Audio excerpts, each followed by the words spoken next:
Hi, it's Wednesday, and that means it's time for another edition of Widower Wednesday. I'm Abel Keogh, author of the book Dating a Widower, and today we are going to discuss when to have a serious conversation with your widower about boundaries, expectations, and the future.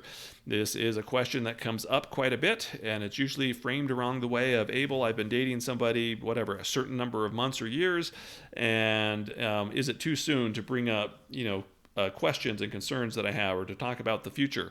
And the short answer is, and I'll get into specifics, but the short answer is you should be having these conversations as soon as possible. Now, there is a time and a place for them. You shouldn't just, have an info dump or anything like that on the first date. But there are things that these are things that you should be talking about, and it's actually a good way to find out if the person you're dating is actually ready to open their heart. So, for example, boundaries. If you have certain expectations about behavior from the men that you date, and that person is not, and that person is violating those boundaries, you should need to have a talk about that as soon as possible. So let me give you an example about that. So let's say you go on a first date and the widower shows up with a wedding ring on his finger. Okay. There's a lot of situations that you probably haven't thought about or encountered before, but you've really got a choice to make, assuming that there's a second date. You can bring up the issue of the ring, or you can let it go. And if you let it go, what's the message that you're sending to the person that you're dating? If you don't say anything about the wedding ring to the widower, and he shows up on the second date with it, and the third and fourth and so on, and you've kept your mouth shut, what are you telling him? Well, you're telling him that it's not a big deal and that he doesn't care. So there's things such as boundaries that should probably come up as soon as lines have been crossed. And again, maybe not that exact moment, but as soon as some lines have been crossed or there's behavior that you wouldn't accept, you do need to bring boundaries up as soon as possible. And again, it could be photos on the wall, whatever it is, but you need to set firm and healthy boundaries soon, because that's not only good for your mental health, it's good for the relationship, and it'll weed out widowers who really aren't serious about opening their heart again.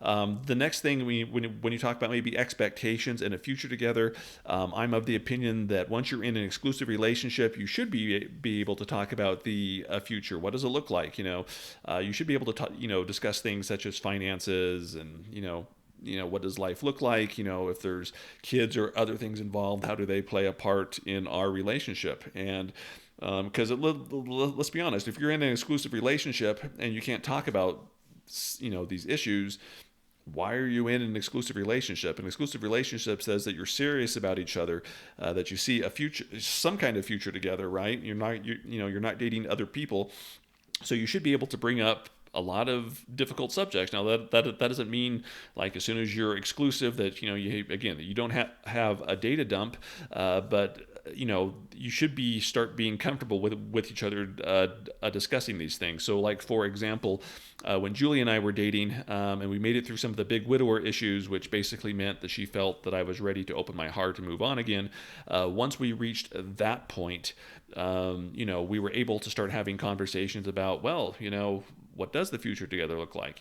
We both wanted to get married. Okay, so, we're married. Are we going to be living in Ogden? Are we going to move somewhere else? Are we going to be in Abel's house? Are we going to rent somewhere? What does finances look like? How much do we make? How much debt do we have?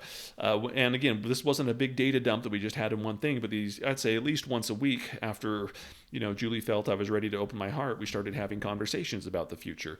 And it was really nice to have these conversations because, first of all, it made us, I think it made us both feel like we were serious about this relationship.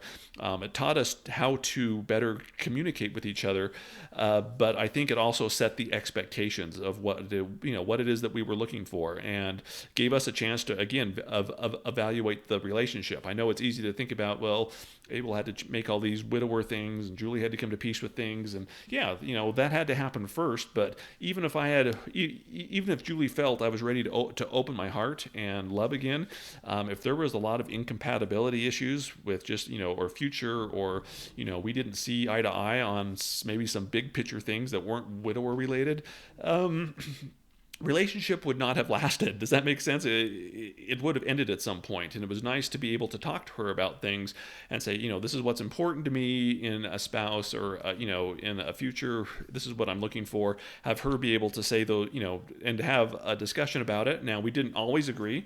I think we agreed, 9 times out of 10. There were some things we didn't agree on. Sometimes we kind of disagreed a little bit, but we had these conversations. And I think when we got married, and we went into our marriage, I think we had a fairly realistic expectation of what we were going to expect with each other. Like with finances, did we have separate checking accounts, the same checking accounts?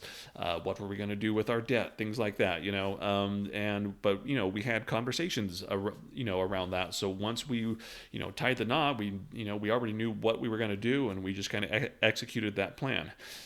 So again, I think once you're in an exclusive relationship, you need to be able to, again, little by little, start dripping out and having these bigger conversations, because there's more to a relationship with a widower than widower issues. Yes, he needs to be able to open his heart again and get through some of these widower issues, but if you're disagreeing on issues such as finances, sex, recreational activities, family issues, things like that, it doesn't matter if he's over the widower issues, because you're not going to get along anyway.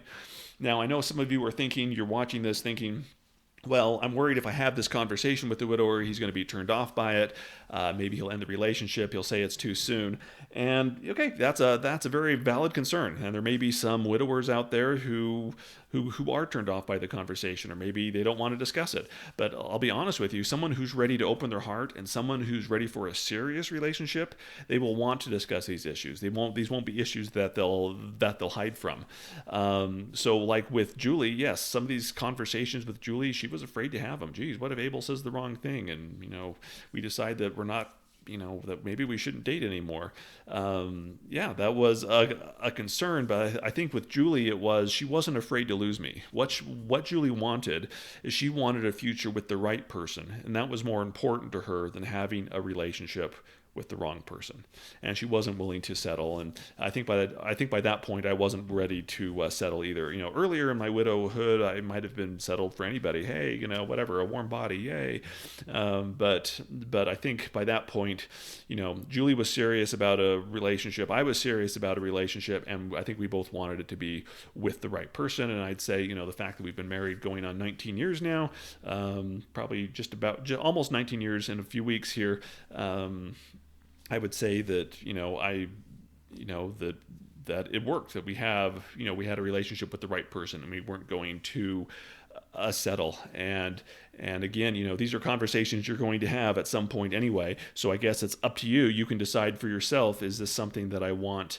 Is this an answer I want to find out a year or two into a relationship, or would I rather find out early? Because there are deal breakers out there. Everybody has deal breakers, and there's nothing wrong with deal breakers, but that's something you need to find out, in my opinion, sooner rather than later, so both of you aren't wasting your time in a relationship that's not going to go anywhere. And again, I know there's just thing, well, it's too soon to talk about this. Well, okay, if it's too soon, then, again, I'm going to go back to, if it's too soon, then why are you sleeping with each other? If it's too soon to discuss the future, then you shouldn't be sleeping with each other at that point.